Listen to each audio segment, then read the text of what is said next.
नमस्कार, माउन्टेन समाचारमा स्वागत छ। म मञ्जु कार्की। नमस्कार, म पुष्पाश्री कार्की। सुरुमा अहिलेसम्मका मुख्य समाचार।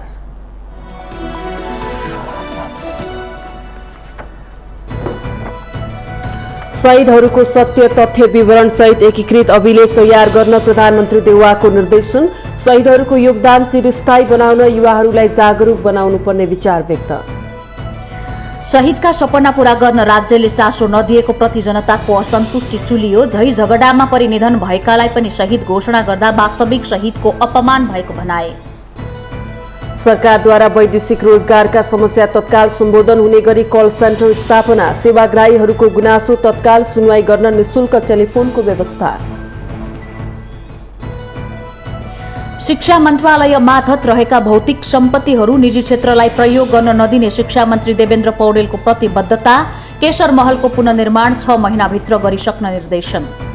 संसद बैठक पटक पटक आह्वान गर्दै स्थगित गर्ने सिलसिला जारी। बर्खे अधिवेशनदेखि संसदमा जारी अवरोध खुलाउन सत्ता र प्रतिपक्ष दुवै जिम्मेवार देखिएनन्। कोरोना खोपको विषयलाई लिएर क्यानाडाका प्रधानमन्त्री जस्टिन ट्रुडो विवादमा। खोप अनिवार्य गर्नाले स्वतन्त्रता हनन भएको भन्दै क्यानाडाली ट्रक चालकहरूको प्रदर्शन। र इजिप्ट अफ्रिका कप अफ नेसन्सको सेमिफाइनलमा प्रवेश। इजिप्टसँग मोरोक्को 2-1 गोल अन्तरले पराजित।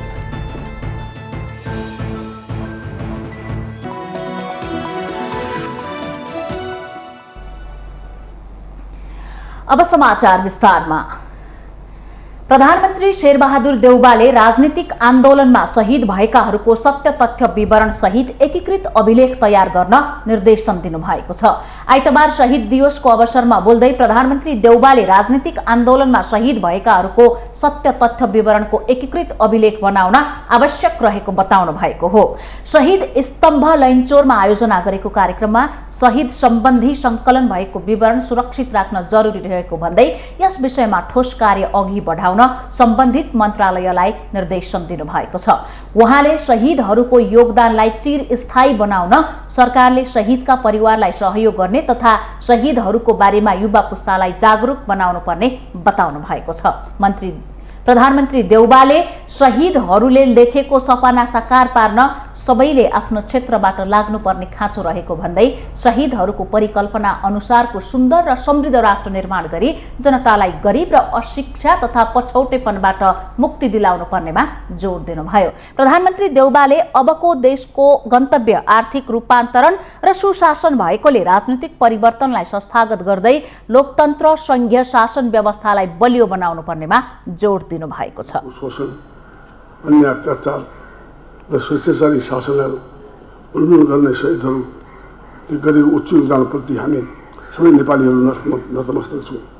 निस्वार्थ देशको रूपमा देशको हित, समुन्नति र अग्रगमनका लागि विशेष जीवन उत्सर्ग गर्ने शहीदहरूले देखेको सपनालाई साकार तुल्याउन आज हामी सबै आफ्नो क्षेत्रबाट प्रतिबद्ध भई लाग्नुपर्ने खाँचो छ। कार्यक्रममा काठमाडौँ महानगरपालिकाका मेयर विद्यासुन्दर शाक्यले शहीदहरूको योगदानलाई सम्मान गरेर देश र जनताका लागि अठोटका साथ अघि बढ्नुपर्नेमा जोड दिनुभयो।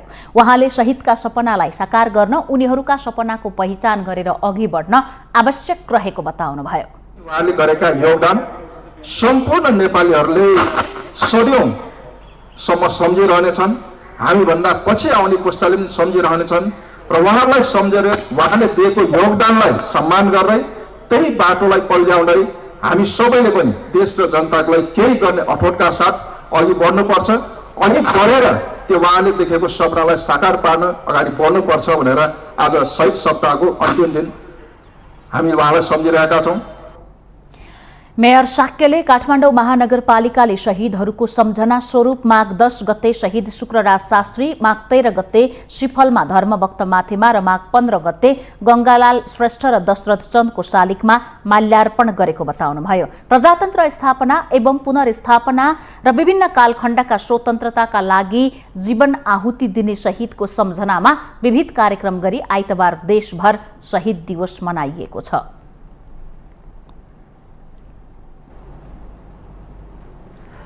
शहीद भन्ने बित्तिकै देश र जनताका लागि हाँसी हाँसी आफ्नो ज्यानको आहुति दिने वीर नेपालीहरूको सम्झना आउँछ। तर पछिल्लो समय सडकमा रमिता हेर्न गएकादेखि व्यक्तिगत झैझगडामा ज्यान गुमाउनेहरूलाई राजनीतिक पहुँचका आधारमा शहीद घोषणा गर्ने प्रवृत्ति बढेर गएको छ, जसका कारण वास्तविक शहीदको अपमान भयो भन्ने गुनासो स्वयं शहीद परिवारले गरिरहेका छन्। अर्कोतर्फ शहीदका सपना पूरा गर्न राज्य सत्तामा रहेकाहरूले चासो नदेखाउने तर वर्षमा एक दिन राम्रा शब्दले शहीदप्रति सम्मान देखाउने परिपाटीप्रति पनि जनगुनासो बढ्दै गएको छ। राणाहरूको जहानीय शासन विरुद्ध आवाज बुलन्द गरेका मध्ये 4 जनालाई विक्रम सम्वत 1997 सालमा मृत्युदण्ड दिइयो। त्यसैको बलमा विक्रम सम्वत 2007 को क्रान्तिले राणा शासन अन्त्य गरेको थियो। राणा शासनको अवसान पछि ती 4 जना वीर सपूतहरूलाई शहीदका रूपमा राज्यले सम्मान गर्न सुरु गरेको थियो। ती महान शहीदहरू धर्मभक्त माथेमा, गंगालाल श्रेष्ठ, दशरथ चन्द ठकुरी, शुक्रराज शास्त्री आजसम्म पनि इतिहासका सच्चा शहीद उनीहरूलाई नै मानिँदै आएको छ। हरेक वर्ष माघ 16 गते ती 4 शहीद सहित ज्ञात अज्ञात शहीदहरूलाई सम्झने गरिन्छ। तर 2062-63 को लोकतान्त्रिक आन्दोलनपछि शहीद शब्द निकै सस्तो भयो भनेर नागरिकहरूले गुनासो गर्ने गरेका छन्। माओवादी सशस्त्र विद्रोह र त्यसपछिका आन्दोलनमा मरेका मारिएका सबैलाई शहीद भनिन्छ। सरकारले सशस्त्र विद्रोहका क्रममा मारिएका 2807 जना सुरक्षाकर्मीलाई पनि शहीद घोषणा गरेको छ। त्यस क्रममा मारिएका माओवादी लडाकुलाई त्यस अघि नै शहीद घोषणा गरिएको थियो। विडम्बना के छ भने पछिल्लो समय शहीदको परिभाषा नै फेरेर दुर्घटनामा परेर वा कालगतिले मरेकाहरूलाई समेत शक्ति केन्द्रको दबावमा परेर शहीद घोषणा गर्ने गरिएको छ, जसका कारण शहीद शब्दकै अपमान भएको छ। हुन पनि इतिहासमा राणा शासनको अन्त्यका लागि जीवनको आहुति दिने शहीदहरू सबै नेपालीका लागि साझा शहीद भएका छन्। उनीहरूप्रति सबैले उच्च सम्मान गरेको स्पष्ट रूपमा देखिन्छ। 4 जना वीर शहीदहरूको शालिग समक्ष नेपालीहरू नतमस्तक हुने गरेका छन्। तर 2063 सालपछि शहीदको सूचीमा रहेका सबै शहीदहरू नेपालीका लागि सम्मानका पात्र बन्न सकेनन्। यसको मुख्य कारण हो योगदानका आधारमा नभई राजनीतिक भागबण्डाका आधारमा शहीद घोषणा गर्ने प्रवृत्ति, जसका कारण वास्तविक शहीदको अपमान भयो भन्ने आम बुझाइ छ। कुनै विश्वास वा सिद्धान्तका लागि जानी जानी जीवनको आहुति दिनेहरूलाई शहीद हुन् भनेर शहीदको परिभाषा गरिन्छ। देश, काल, परिस्थिति र जनताका लागि हाँसी हाँसी जीवन आहुति दिन तयार हुनेहरूलाई शहीद मान्न सबै नेपाली तयार छन्। तर पछिल्लो समय बिना कुनै मापदण्ड पहुँचको आधारमा शहीद घोषणा गर्ने प्रतिस्पर्धा नै चलेको छ। यहाँसम्म कि सडकमा भइरहेको आन्दोलनको रमिता हेर्न गएकाहरूको मृत्यु हुँदा पनि शहीद घोषणा गरिएको अवस्था छ। माओवादी र सुरक्षाकर्मी बीचको लडाईमा मर्ने र मारिने जति सबै शहीद भएका छन्। राज्यले कुनै मापदण्ड नबनाई कुनै समूहको आन्दोलनको बलमा शहीद बनाउन दबाब दिएको भरमा शहीद घोषणा गर्ने परिपाटीले वास्तविक शहीदको अपमान भएको छ। झै झगडामा ज्यान गुमाएका व्यक्तिलाई समेत शहीद घोषणा गरेर 10 लाख आर्थिक सहयोग गर्ने प्रचलनले वास्तविक शहीदको भावनामा ठेस पुगेको शहीद परिवारको गुनासो पनि छ। वीर शहीदहरूले आफ्नो परिवारको माया स्नेहलाई त्याग गरी जीवन आहुति दिँदै राणा शासनको अन्त्य गरेर देशमा प्रजातन्त्र प्राप्तिको लागि अथाह योगदान गरे। तर पछिल्लो समय शहीद दिवस मनाउँदा शहीदका लागि राम्रा शब्द छानेर गुणगान गाउने तर व्यवहारमा शहीदहरूका सपना पूरा गर्न चासो समेत नदिने प्रवृत्ति पनि त्यतिकै बढेको छ। विद्यमान राजनीतिक दलहरू शहीदका सपना पूरा गर्ने भन्दा पनि कालगतिले मरेका आफ्ना कार्यकर्तालाई कसरी हुन्छ शहीद घोषणा गर्ने होडबाजीमा उद्धत छन्। शहीदले देखाएको बाटोमा अग्रसर हुन सक्ने नेताको अभाव खड्किरहेको छ। राष्ट्रिय एकता, मेलमिलाप र एक अर्काको सम्मान हुने गरी काम गर्न सक्ने नेताको खडेरी नै छ। अहिले पनि वास्तविक शहीदका परिवार, घाइते र अङ्गभङ्ग भएकाहरूलाई राज्यले हेर्न सकेको छैन। वास्तविक शहीदहरूको परिवारका घाउमा राज्यले मलमपट्टी लगाउन सकेको छैन। शहीदहरूको बलिदानीपूर्ण संघर्षबाट नै देश लोकतान्त्रिक गणतन्त्रमा प्रवेश गरेको छ। नयाँ संविधान लागू भएको छ। अब राज्य पनि शहीदहरूले देखाएको सद्मार्गमा हिड्न सक्नुपर्छ। अनि मात्र उनीहरूले गरेको त्याग र बलिदानको वास्तविक अर्थ रहनेछ। माउन्टेन टेलिभिजन SD राजनीतिक ब्युरो। आइतबार बस्ने भनिएको प्रतिनिधि सभाको बैठक फेरि स्थगित भएको छ। कोरोना संक्रमणको जोखिम यथावत रहेका कारण आइतबार बस्ने भनिएको प्रतिनिधि सभाको बैठक आगामी माघ 26 गते 1 बजे बस्ने गरी तय गरिएको संघीय संसद सचिवालयका महासचिव भरतराज गौतमले जारी गरेको सूचनामा उल्लेख छ। तर प्रधानमन्त्री निवास बालुवाटारमा शनिबार साँझ सत्ता गठबन्धनको बैठकले 2079 जेठ मसान्तभित्र स्थानीय तहको निर्वाचन गर्ने समझदारी जुटाएपछि आइतबारका लागि तोकिएको प्रतिनिधि सभा बैठक स्थगित गर्नु परेको नेताहरूले जनाएका छन्। यसैबीच राष्ट्रिय सभाको आज बस्ने आह्वान गरिएको बैठक पनि स्थगित भएको छ। संघीय संसद सचिवालयका महासचिव भरतराज गौतमले एक सूचना जारी गर्दै आजका लागि आह्वान भएको बैठक स्थगित भएको जानकारी दिनुभएको छ। आज दिउँसो 1 बजे बस्ने आह्वान गरिएको बैठक विशेष कारणवश तोकिएको दिन र समयमा बस्न नसक्ने संसद सचिवालयले जनाएको छ।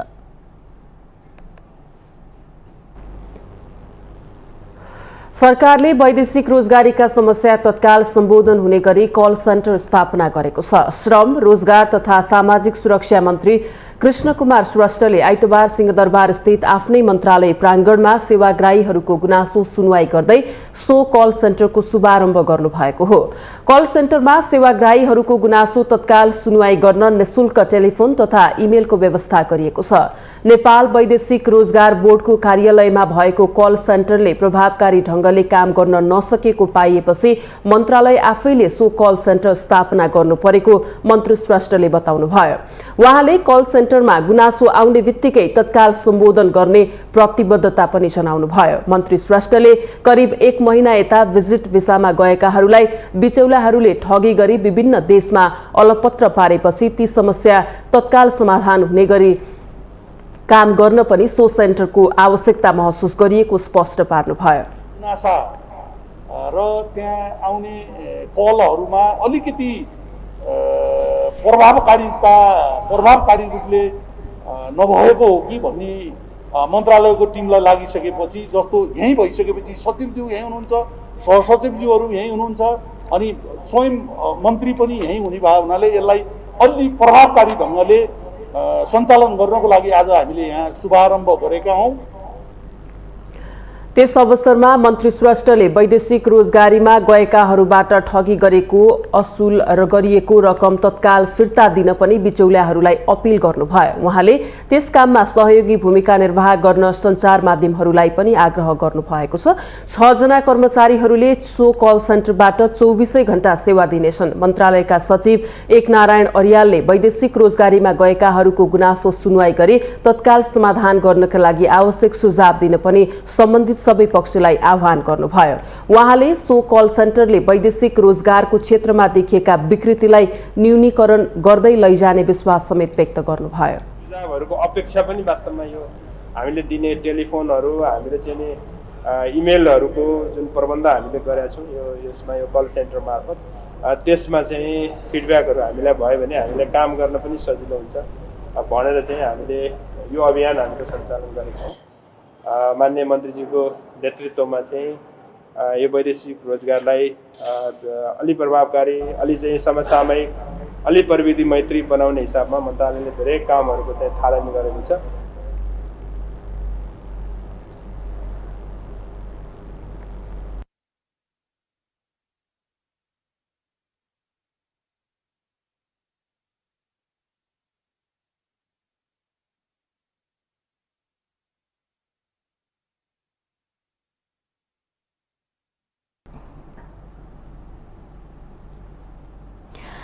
शिक्षा, विज्ञान तथा प्रविधि मन्त्री देवेन्द्र पौडेलले शिक्षा मन्त्रालय मार्फत रहेका भौतिक सम्पत्तिहरू निजी क्षेत्रलाई प्रयोग गर्न नदिने प्रतिबद्धता व्यक्त गर्नुभएको छ। मन्त्री पौडेलले आइतबार केशर महलको निरीक्षण गर्दै महल परिसरमा रहेको सरकारी जमिन निजी क्षेत्रलाई प्रयोजनका लागि नदिने प्रतिबद्धता जनाउनु भएको हो। उहाँले विभिन्न सञ्चार माध्यममा केशर महल बाहिरको जग्गा निजी क्षेत्रलाई निजी प्रयोजनका लागि दिन खोजेको भन्ने समाचार प्रकाशित भएको भन्दै महलको निरीक्षण गरेको बताउनुभयो। उहाँले सरकारी संरचनाहरू नियम विपरीत निजी क्षेत्रलाई प्रयोगमा दिइएको पाइएमा कानून अनुसार कारबाही गरिने पनि प्रश्न पार्नु भएको छ। यसको साथसाथै यसको यो बाहिरपट्टिको जमिनको कुरा पनि केही बाहिर सामाजिक सञ्जाल वा केही पत्रिकाहरूमा प्रकाशित भएको पनि हामीले जानकारी प्राप्त गऱ्यौँ। कतै शिक्षा मन्त्रालय मातहतका निकायहरूले निजी क्षेत्रलाई निजी प्रयोजनको निम्ति बाहिरपट्टिको जमिन दिन खोजेको हो कि भन्ने आशयका कुराहरू आएको हुँदाखेरि शिक्षा मन्त्रालयको र मेरो आफ्नो पनि ध्यानाकर्षण गरेर हामी हेरौँ, कुनै पनि प्रकारको निजी क्षेत्रलाई शिक्षा मन्त्रालय मातहतका यस प्रकारका भौतिक सम्पत्तिहरू प्रयोग गर्न दिने छैन, दिँदैन।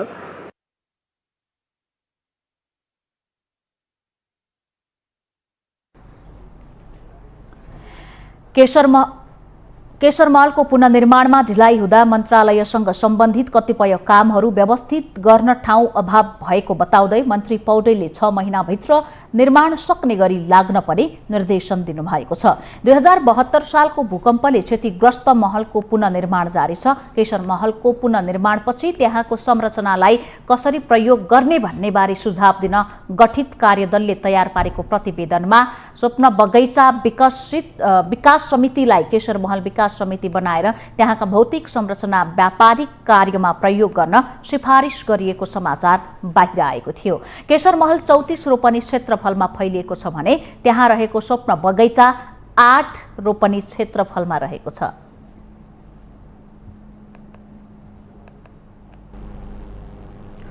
सरकारले खानेपानी महसुल निर्धारण आयोग गठन प्रक्रिया अगाडि बढाएको छ। खानेपानी मन्त्री उमाकान्त चौधरीले आइतबार पत्रकार सम्मेलन गरी मन्त्रालयले खानेपानी महसुल निर्धारण आयोग गठन प्रक्रिया अगाडि बढाएको बताउनु भएको हो। आयोग गठनपछि समय सापेक्ष वैज्ञानिक एवं व्यावहारिक महसुल दर निर्धारण हुने अपेक्षा आफूले राखेको मन्त्री चौधरीले बताउनुभयो। त्यस्तै राज्यको ठूलो लगानी भइसकेका र अलपत्र परेका आयोजनालाई पूर्णता दिन नीतिगत सुधारका लागि प्रक्रिया अगाडि बढाइएको पनि उहाँले जानकारी दिनुभयो। उहाँले सरकारले घोषणा गर्दै आएको खुल्ला दिशामुक्त क्षेत्रको दिगोपनका लागि प्रदेश सरकार, स्थानीय तह र सरकारवाला निकायसँगको सहकार्य गरी विशेष कार्यक्रम ल्याउने पनि बताउनुभयो। गम्भीर क्षतिग्रस्त खानेपानी योजनाको लगत तयार गरी मर्मत सम्भारका लागि आवश्यक व्यवस्थापनको कार्य अगाडि बढाइएको छ। खानेपानी योजनामा विद्यमान 10 देखि 30% को जनश्रमदान गर्नुपर्ने नीतिगत व्यवस्थाले गर्दा हाल धेरै योजनाहरू सम्पन्न हुन नसकी वर्षौंदेखि अल्पत्र अवस्थामा रहेका छन्। राज्यको ठूलो लगानी भइसकेका र अल्पत्र परेका योजनालाई पूर्णता दिन नीतिगत सुधारका लागि प्रक्रिया अगाडि बढाइएको छ। हाल अस्थायी उपायको रूपमा मेलम्चीको पानी पथान्तरण गरी काठमाडौँ उपत्यकामा ल्याउने निर्माण कम्पनी सिनो हाइड्रोसँग आवश्यक प्रक्रिया पूरा गरी ठेक्का सम्झौता गरिसकिएको बताउँदै मन्त्री चौधरीले निर्माण कम्पनी निर्माण स्थलमा परिचालित भई काम सुरु गरिसकेको उहाँको भनाइ छ। मन्त्री चौधरीले तराई मधेसका जिल्लाका विपन्न घरधुरीमा खानेपानीको व्यवस्थापनका लागि तराई मधेस ट्युबवे तथा स्वच्छता विशेष कार्यक्रम सञ्चालनमा ल्याइएको बताउनुभयो। सो कार्यक्रम स्वीकृत भए यसै आर्थिक वर्षमा बजेट विनियोजन भई कार्यक्रम सञ्चालन गरिने उहाँले बताउनुभयो। मेलम्चीको पानी पथान्तरण गरी काठमाडौँ उपत्यकामा ल्याउन निर्माण कम्पनी सिनो हाइड्रोसँग आवश्यक प्रक्रिया पूरा गरी ठेक्का सम्झौता गरिसकिएको छ। निर्माण कम्पनी हाल निर्माण स्थलमा परिचालित भई काम सुरु गरिसकेको जानकारी गराउन चाहन्छु। मैले यस मन्त्रालयको जिम्मेवारी सम्हाल्दा मेलम्चीको बाढी पहिरोले आयोजना स्थलसम्म पुग्ने पहुँच मार्ग पूर्ण रूपमा क्षतिग्रस्त थियो। त्यसैगरी काठमाडौँ उपत्यकामा खानेपानीको वैकल्पिक व्यवस्थापनका लागि मन्त्रालयको पहलमा सिस्नेरी स्रोतको सम्भाव्यता अध्ययन भइरहेको र भक्तपुरको महादेव खोला जलस्तायुक्त खानेपानीको अध्ययनका लागि खरिद प्रक्रिया अघि बढाइएको उहाँले जानकारी दिनुभयो।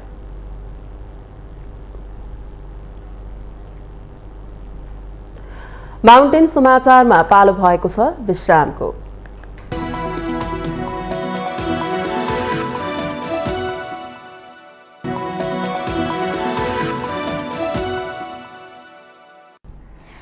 विश्रामपछि स्वागत छ। अब बाँकी समाचार।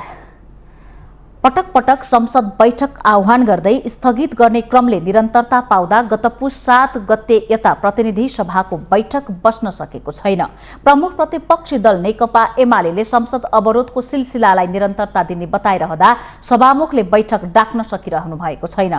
संसद खुलाउन प्रधानमन्त्रीले राष्ट्रपति तथा प्रमुख प्रतिपक्षी नेकपा एमालेका अध्यक्षसँग संवाद गरे पनि त्यो संवाद परिणाममुखी देखिएको छैन। सभामुख अग्निप्रसाद सापकोटाको भूमिकालाई लिएर प्रमुख प्रतिपक्षी एमाले गएको साउनदेखि निरन्तर सदन अवरोध गर्दै आएको छ। 23 भदौ 2078 देखि 11 कार्तिकसम्म 51 दिन चलेको अधिवेशनको पुरै अवधिमा विरोध गरेको एमाले 28 मङ्सिरबाट सुरु भएको चालु अधिवेशनमा पनि अवरोध गर्दै आएको छ। विगतमा 57 दिनसम्म संसद अवरुद्ध गरेर रेकर्ड बनाएको एमाले यसपटक 3 महिनाभन्दा बढी अवरुद्ध गर्दै नयाँ रेकर्ड कायम गरेको छ। तर अहिले संसद सञ्चालन हुन नसक्नुमा एमालेको अवरोध मात्र नभई सरकारको पनि कमजोरी देखिएको छ। विपक्षीको सामना गर्नुपर्ने डरले सत्तापक्ष नै संसदमा आउन डराएको, तर एमालेको विरोधका कारण संसद नचलेको भन्ने झुटो प्रचार गरेको आरोप नेकपा एमाले लगाउन थालेको छ। आज भोलि पर्सि तोक्ने सार्ने गरिरहनु भएको छ। प्रमुख प्रतिपक्षी दलसँग यसमा कुनै संवाद छैन, न कुराकानी छ, न कुनै परामर्श छ। आफू खुसी एकलौटी रूपमा उहाँहरू बैठक तोक्ने सार्ने गरिरहनु भएको छ। हामीलाई कारण पनि बताउनु भएको छैन। म बुझ्दैछु कि उहाँहरूभित्रका कतिपय आन्तरिक अन्तर्द्वन्द्वहरू छन्। एमसीसी कसरी लाने भन्नेमा विवाद छ।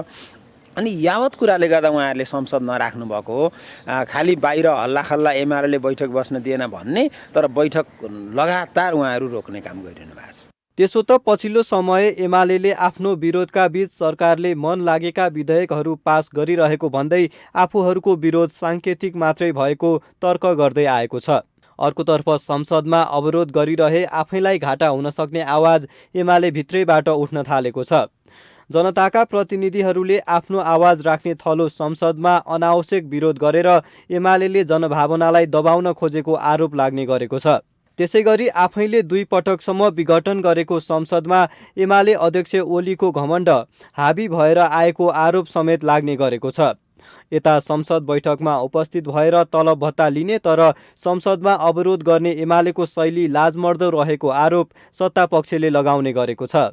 उहाँहरूलाई अलिकता कहिले पनि अलिकता त फिल हुनुपर्ने हो। हामी जनताबाट निर्वाचित भएका, चाहे समानुपातिकमा भए पनि चाहे जहाँबाट आए पनि 3 महिनासम्म संसद रोक्दाखेरि बाहिर के भन्लान्, संसदीय व्यवस्थामा विदेशी समुदायले के भन्ला, अन्तर्राष्ट्रिय समुदायमा हाम्रो इमेज के होला, नेपालमै के भनेर हामी बाहिर हिँड्नु है। तर कस्तो लाज नभएका मराहरू संसदभित्र चाहिँ चल्न नै तल भत्ता चाहिँ गोजीमा हाल्ने यिनै नेता होइनन् भनेर जनताले भन्दा के जवाफ दिने भन्ने फिल नेकपा एमालेका नेताहरूमा भएका दिन संसद चल्छ, ढुक्काउन सक्छ। कोरोना महामारीको चपेटा र देशको अर्थतन्त्र निरन्तर कमजोर बन्दै गइरहेका बेला संसद चलाउन नसक्नु र चल्न नदिनु सत्ता र प्रतिपक्षी दुवैलाई सुहाउने विषय होइन। सर्वत्र चासोका साथ हेरिएको एमसीसी पास गर्नै पर्ने चेपुवामा परेका प्रधानमन्त्री सत्तारूढ गठबन्धनलाई पनि चुनावसम्म जोगाउनु पर्ने परिबन्धमा परेर बिना अवरोध संसद सञ्चालन गर्ने वातावरण बनाउनेतर्फ भन्दा पनि एमसीसी र गठबन्धनकै जोड घटाउमा लागिरहँदा संसदबाट पारित हुनुपर्ने अन्य महत्त्वपूर्ण सवालतर्फ बेखबर बनेको देखिन्छ। सत्ता र प्रतिपक्षको आफ्नै अडानले संसदलाई बन्धक बनाउनु जनमतको उपेक्षा हो, जुन दुवै पक्षका लागि प्रत्युत्पादक हुन सक्छ। माउन्टेन टेलिभिजन एचडीका लागि क्यामेरामा प्रदीप घलानका साथमा सुजन चालिसेको रिपोर्ट। नेपाली कांग्रेसका केन्द्रीय सदस्य डाक्टर शेखर कोइरालाले स्थानीय तहको निर्वाचन समयमै हुनुपर्ने धारणा राख्नु भएको छ। विराटनगर स्थित कोइराला निवासमा आइतबार सञ्चारकर्मीसँग कुरा गर्दै कोइरालाले लोकतन्त्रमा आवधिक निर्वाचन मौलिक हक भएकाले यो निर्वाचन कुनै बहानामा सार्न नहुनेमा जोड दिनुभयो। नेता कोइरालाले सरकारले निर्वाचनका विषयमा सिधै निर्वाचन आयोगसँग छलफल गरी टुङ्गो लगाउनु पर्ने बताउँदै ऐन कानून परिवर्तन गरेर निर्वाचन सार्न नहुने विचार व्यक्त गर्नुभयो। नेता कोइरालाले पार्टीको 14औं महाधिवेशनमा पराजित भएका वरिष्ठ नेतालाई केन्द्रीय सदस्यमा मनोनित गर्न नेतृत्वलाई सुझाव पनि दिनुभयो। प्रदेश 1 को नामाङ्कन दलीय सहमतिमा हुनुपर्ने भन्दै खर्च बढ्ने गरी मन्त्रालय टुक्र्याउने र मन्त्रीको संख्या बढाउने कुराले सुशासनमा असर पार्ने धारणा राख्नु भएको छ। देशको आर्थिक अवस्थालाई ध्यानमा राखेर प्रदेश सरकारले आफ्नो सरकार विस्तार गर्नुपर्ने र प्रदेश सरकार पारदर्शी, जवाबदेही र उत्तरदायी हुनुपर्नेमा पनि उहाँले जोड दिनुभयो।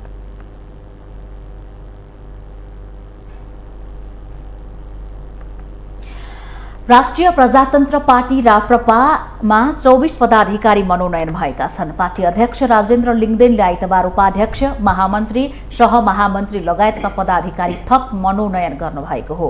पार्टीको विधान अनुसार 2 जना उपाध्यक्ष हेमराज गुरुङ र मुकुन्द श्याम गरी, 2 जना महामन्त्री राजेन्द्र गुरुङ र प्रहलाद प्रसाद शाह, सहमहामन्त्रीमा 7 जना मोहन प्रसाद यादव, धनबहादुर बुढा, श्याम बहादुर शाही, प्रकाश रिमाल, रविन्द्र प्रताप शाह, झनक प्याकुरेल र रिना गुरुङ मनोनित हुनुभएको छ। यसैगरी प्रवक्तामा 4 जना भक्ति प्रसाद यादव, मोहन श्रेष्ठ, सगुन सुन्दर लावती र गोपाल दाहाल मनोनित भएको पार्टीको विज्ञप्तिमा जनाइएको छ। यस्तै सहायक प्रवक्तामा प्रवीण कुमार थोकर तामाङ, दिनेश कुमार शाह र पूर्णबहादुर चन्द मनोनित भएका छन्। यसैबीच राप्रपाको केन्द्रीय कार्य समितिको बैठक आगामी फागुन पहिलो साता काठमाडौँमा बस्ने भएको छ।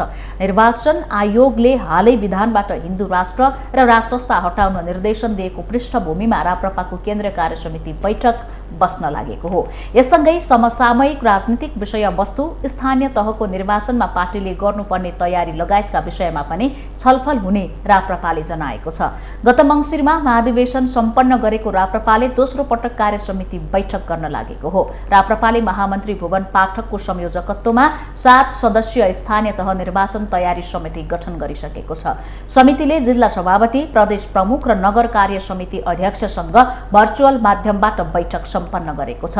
पछिल्लो समय कोरोना संक्रमण बढ्दै गएकोले बागमती प्रदेश र प्रदेश 1 मा विस्तारित बैठक तथा आम सभा हाललाई स्थगन गरिएको राप्रपाले जनाएको छ।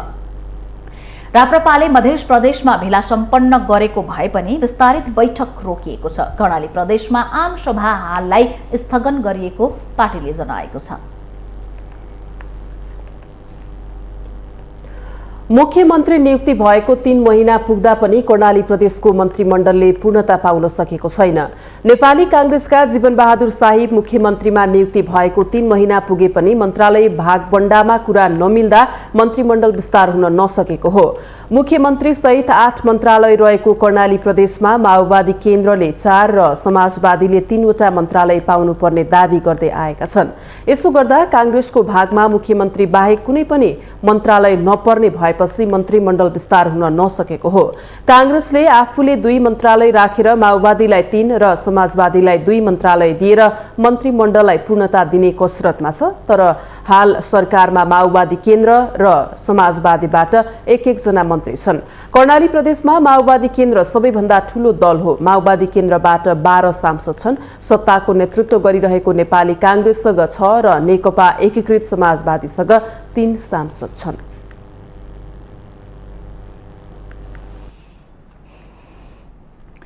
काठमाडौँको गुहेश्वरीदेखि थापाथली पुलसम्मको बागमती नदी र सडक किनारामा अनाधिकृत रूपमा बनेका संरचना हटाउन अधिकार सम्पन्न बागमती सभ्यता एकीकृत विकास समितिले सार्वजनिक सूचना जारी गरेको छ। समितिले नदी किनारमा रहेका सुकुम्बासी बस्ती बाहेकका स्थायी संरचना हटाउन 7 दिने र अस्थायी संरचना हटाउन 3 दिने सार्वजनिक सूचना जारी गरेको छ। मठ मन्दिर, देवालय, धार्मिक स्थान, मूर्ति रहेका स्थान, स्थल, पार्क भन्दा पनि नदी र सडक बीचको किनारामा अनाधिकृत रूपमा बनेका अस्थायी तथा स्थायी संरचना हटाउन सार्वजनिक सूचना जारी गरिएको समितिको सूचना अधिकारी कमल अर्यालले बताउनुभयो। उहाँहरू के भन्नुहुन्छ भने हामी राज्यले जुन समयमा हटाउँछ प्रक्रियागत रूपमा हामी हट्न तयार छौँ, हामी विकास विरोधी होइन भनेर उहाँहरूले भन्नुभएको अवस्था छ। अहिले हामी यो चरणमा हामी अनाधिकृत रूपमा बनेका यस्ता घर टहराहरूमा चाहिँ जाँदैछौँ।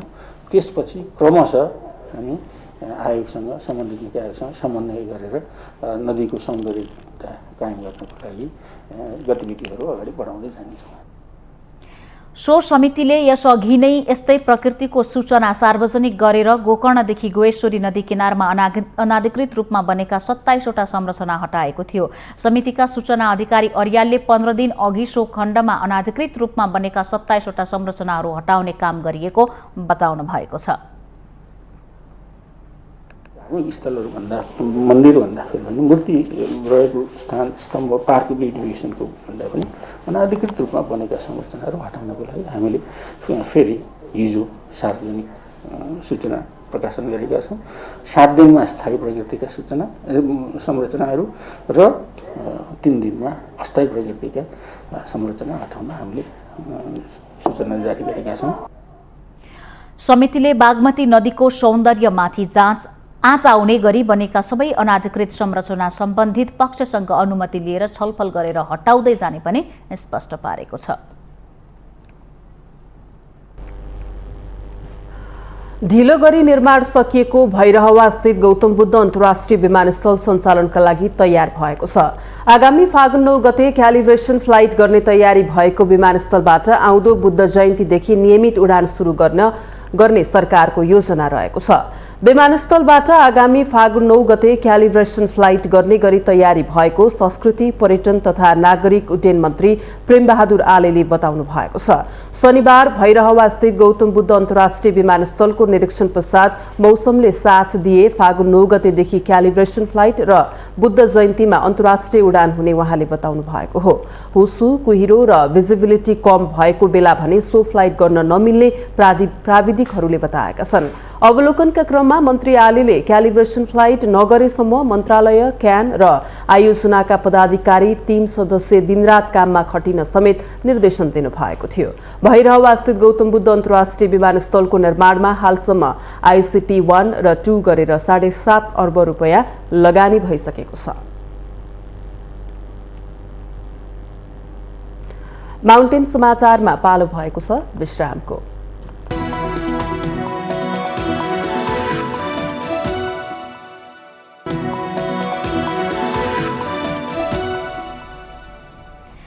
विश्रामपछि स्वागत छ। अब बाँकी समाचार। आइतबार पनि कोरोना भाइरसको संक्रमण पुष्टि हुने भन्दा निको हुनेको संख्या धेरै भएको छ। शनिबार पनि कोरोना पुष्टि हुने भन्दा निको हुनेको संख्या धेरै रहेको थियो।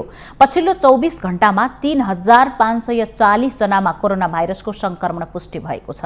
पीसीआर र एन्टिजेन गरी 13145 जनाको नमुना परीक्षण गर्दा 3540 जनामा संक्रमण पुष्टि भएको स्वास्थ्य तथा जनसंख्या मन्त्रालयले जनाएको छ। यस्तै पछिल्लो 24 घण्टामा 6359 जना निको भएका छन्।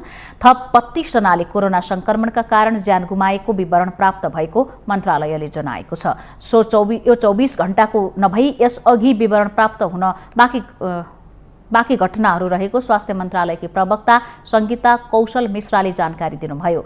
अहिले नेपालमा 83,979 जना कोरोना भाइरसका सक्रिय संक्रमित रहेका छन्।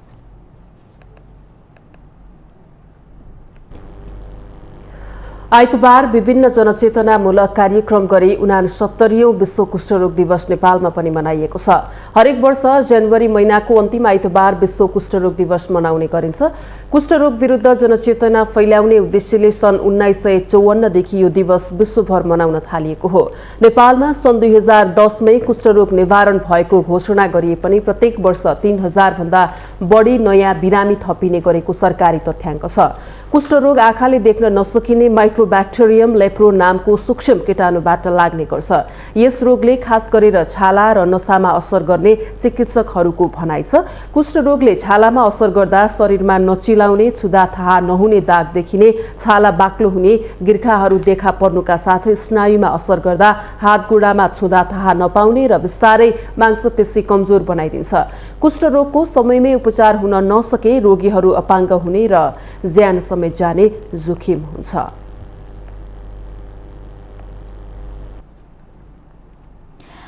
लुम्बिनी प्रदेशको स्थायी राजधानी दाङको भालुवाङ क्षेत्रलाई तोकिएपछि त्यस क्षेत्रका नागरिकहरू निकै खुसी भएका छन्। राजधानी घोषणा हुनासाथ दाङवासीले दीपावली नै मनाएका थिए, तर 16 महिना बितिसक्दा पनि प्रदेश सरकार र स्थायी राजधानी तोकिएको ठाउँमा नआएपछि नागरिकहरू निराश भएका छन्। लुम्बिनी प्रदेशको स्थायी राजधानी दाङको भालुवाङ तोकिएकोमा दाङवासी निकै खुसी छन्।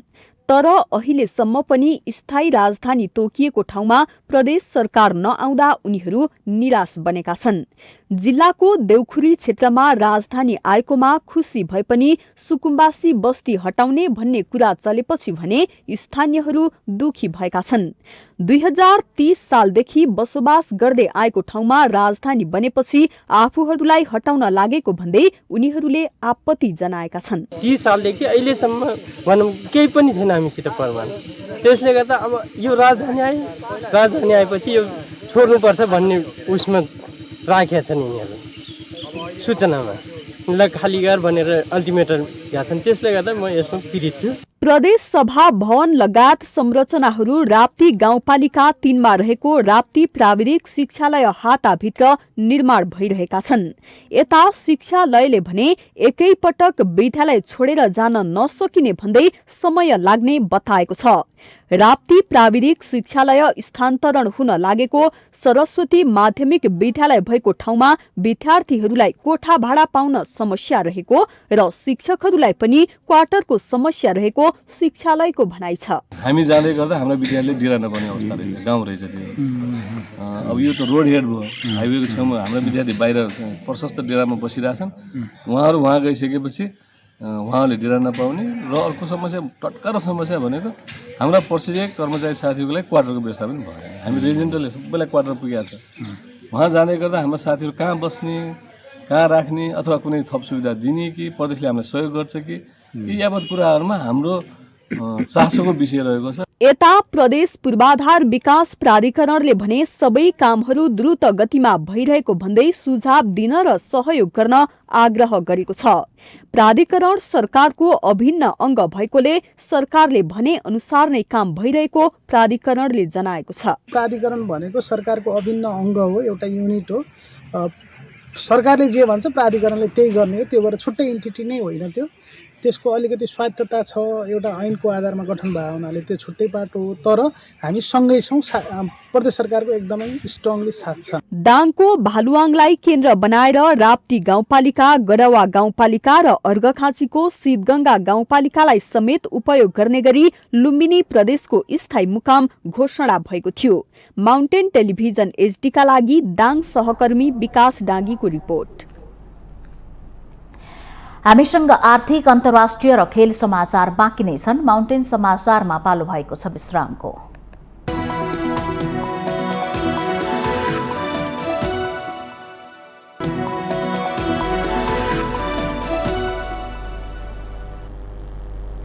विश्रामपछि स्वागत छ। अब पालो आर्थिक समाचारको।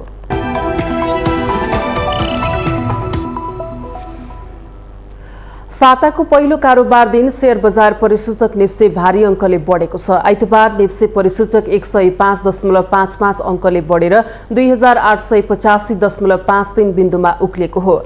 आगामी जेठभित्रै चुनाव गर्न सत्तारूढ गठबन्धन तयार भएसँगै शेयर बजार उच्च अङ्कले बढेको विश्लेषण भएको छ। नेप्सेसँगै आइतबार कारोबार रकममा पनि उल्लेख्य सुधार भएको छ। गत बिहीबार 3 अर्बको शेयर खरिद बिक्री भएको बजारमा आइतबार 231 कम्पनीका 1,21,55,432 किता शेयर किनबेच हुँदा कारोबार रकम 6,32,42,00,000 रुपैयाँ नागेको छ। आइतबार 5 कम्पनीको शेयर सकारात्मक सर्किट लेभलमा कारोबार भएको छ। वैन नेपाल लघुवित्त, liberty energy, Shivashree hydro power, Nepal infrastructure bank र बुद्धभूमि नेपाल हाइड्रो पावरको शेयर सकारात्मक सर्किट लेभलमा कारोबार भएको हो।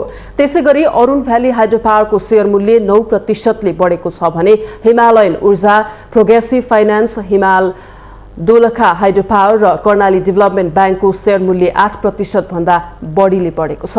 आइतबार 11 कम्पनीको मात्रै मूल्य घटेको छ, जसमध्ये अधिकांश ऋणपत्र र म्युचुअल फन्डहरू रहेका छन्।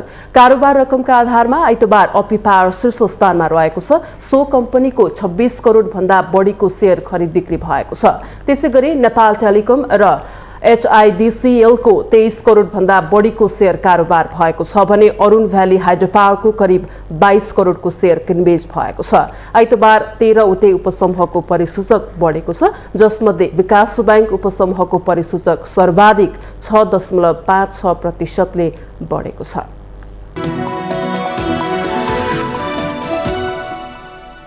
यो सँगै हामी माउन्टेन समाचारको अन्त्यमा आइपुगेका छौं। जाँदा जाँदै मुख्य समाचार पुनः एकपटक।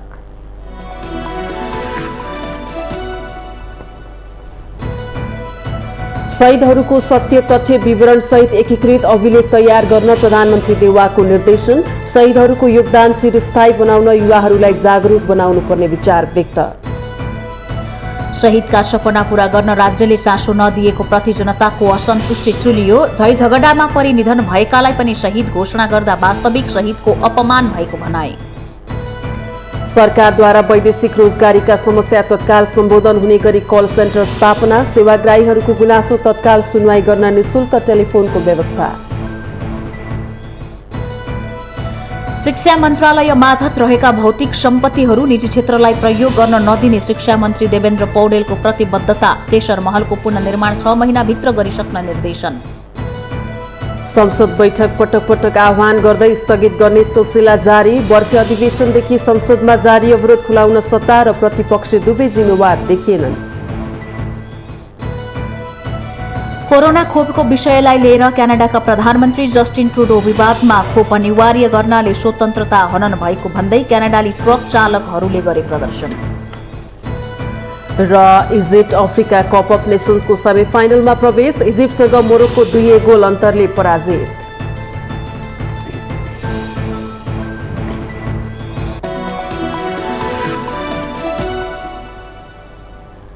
माउन्टेन समाचार अहिलेलाई सकियो। सत्य तथ्य र निष्पक्ष समाचारका लागि माउन्टेन टेलिभिजन एचडी हेर्दै रहनुहोला। नमस्कार।